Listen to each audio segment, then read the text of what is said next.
Donc Simplon a fait la semaine dernière donc une levée spectaculaire de 12 millions d'euros, ce qui est un beau signal pour le SS et une bonne nouvelle pour nous. C'était notre troisième levée.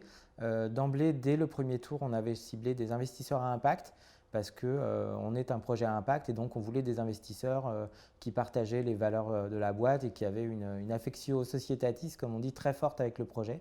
On n'avait pas envie d'avoir des gens qui se piquaient d'être des investisseurs à impact, mais qui après allaient devenir des investisseurs classiques. Donc on savait que ce serait difficile et donc il fallait des gens pour nous accompagner dans la durée et qui croyaient au projet. Donc le tour de table qu'on a constitué la deuxième fois et le tour de table sur lequel on a levé la troisième fois.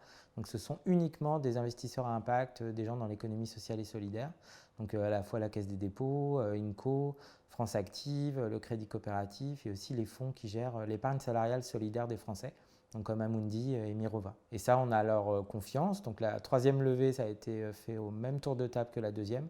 Et c'est en vrai la vraie première levée de fonds de Simplon, parce que les deux premières, on avait un modèle économique qui n'était pas stable. Et donc en fait, les premières levées ont plutôt consisté à renflouer des fonds propres négatifs et à aider Simplon à trouver son modèle. Là, c'est une vraie levée d'accélération sur un modèle économique posé et d'investissement.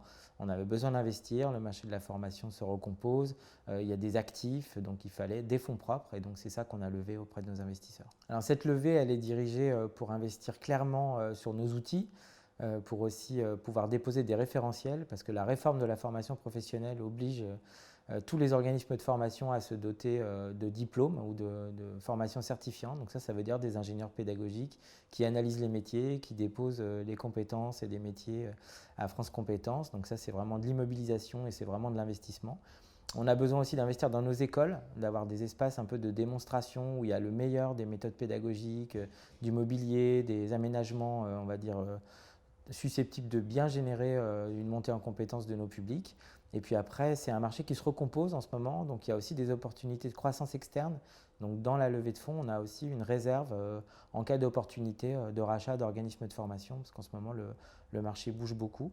Et donc nos investisseurs nous ont fait confiance sur cette base et au-delà de l'argent, effectivement, l'accompagnement, la compréhension des mouvements du marché, l'internationalisation aussi, parce qu'on est dans 15 pays, tout ça, effectivement, les investisseurs l'accompagnent parce que nous, on n'avait jamais fait ce genre de levée de fonds avant de la pratiquer. Et donc là aussi, ce n'est pas qu'une question d'investissement, c'est aussi une question d'accompagnement.